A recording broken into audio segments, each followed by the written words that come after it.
വയനാട് പുനരധിവാസം ആവശ്യങ്ങൾ ചീഫ് സെക്രട്ടറിക്ക് മുന്നിൽ അവതരിപ്പിച്ചതിന്റെ ആശ്വാസത്തിലാണ് ദുരന്തബാധിതർ. നിർദ്ദേശങ്ങൾ സർക്കാർ നിറവേറ്റുമെന്ന പ്രതീക്ഷയിലാണ് ചർച്ചയിൽ പങ്കെടുത്തവർ മടങ്ങിയത്. യോഗത്തിൽ ഉയർന്ന നിർദ്ദേശങ്ങൾ ചീഫ് സെക്രട്ടറി റിപ്പോർട്ടായി മുഖ്യമന്ത്രിക്ക് സമർപ്പിക്കും. ചീഫ് സെക്രട്ടറി ഡോക്ടർ വി വേണുവിന്റെ നേതൃത്വത്തിൽ 4.5 മണിക്കൂർ നീണ്ട ചർച്ചയിൽ ദുരന്തബാധിതരുടെ നിരവധി പ്രശ്നങ്ങൾ ഉയർന്നുവന്നു.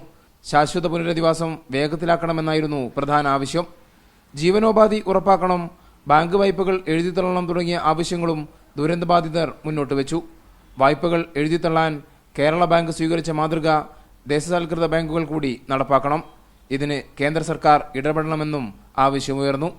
ഇപ്പോൾ ഗവൺമെന്റിന്റെ കീഴിലുള്ള കേരള ബാങ്ക് പ്രദേശത്തെ ചൂരൽമലയിലെ കടം മുഴുവൻ എഴുതി തള്ളിയിട്ടുണ്ട്.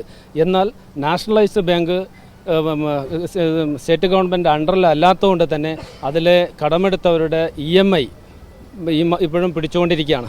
കടങ്ങൾ എഴുതി തള്ളാൻ കേന്ദ്ര ഗവൺമെൻറ് അണ്ടറിലുള്ള നാഷണലൈസ്ഡ് ബാങ്കിലെ കടങ്ങൾ എഴുതി തള്ളിയെങ്കിൽ മാത്രമേ, വിദ്യാഭ്യാസ ലോൺ എഴുതി തള്ളിയെങ്കിൽ മാത്രമേ, നാഷണലൈസ്ഡ് ബാങ്കിൽ ഗോൾഡ് ലോൺ എഴുതി തള്ളിയെങ്കിൽ മാത്രമേ ചൂരൽമല, അട്ടമല, മുണ്ടക്കൈ പ്രദേശത്തെ ആളുകൾ രക്ഷപ്പെടുകയുള്ളൂ എന്നാണ് എനിക്ക് സ്നേഹത്തോടെ ബഹുമാനത്തോടെ പറയണം. അതിനുള്ള അധികാരികൾ അതിനുള്ള തയ്യാറാവണം.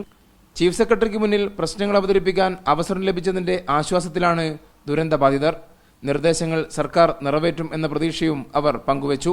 ഇത്രയും വലിയൊരു ദുരന്തം നടന്നിട്ട് ഇനിയെങ്കിലും നമ്മുടെ സർക്കാരും മറ്റുള്ളവരും അതിന് ഇടപെടും, വേണ്ട രൂപത്തിൽ അത് നിറവേറ്റും എന്നുള്ളൊരു വിശ്വാസമാണ് ഞങ്ങൾക്കുള്ളത്. യോഗത്തിനെത്തിയവർക്ക് രജിസ്ട്രേഷനും ആവശ്യങ്ങൾ പ്രത്യേകം അറിയിക്കുന്നതിനായി അപേക്ഷ നൽകാനുള്ള സൗകര്യവും ഏർപ്പെടുത്തിയിരുന്നു. ലഭിച്ച അപേക്ഷകൾ ജില്ലാതല പരിശോധനയ്ക്ക് വിധേയമാക്കി തീരുമാനമെടുക്കും. കൈരളി ന്യൂസ്, വയനാട്.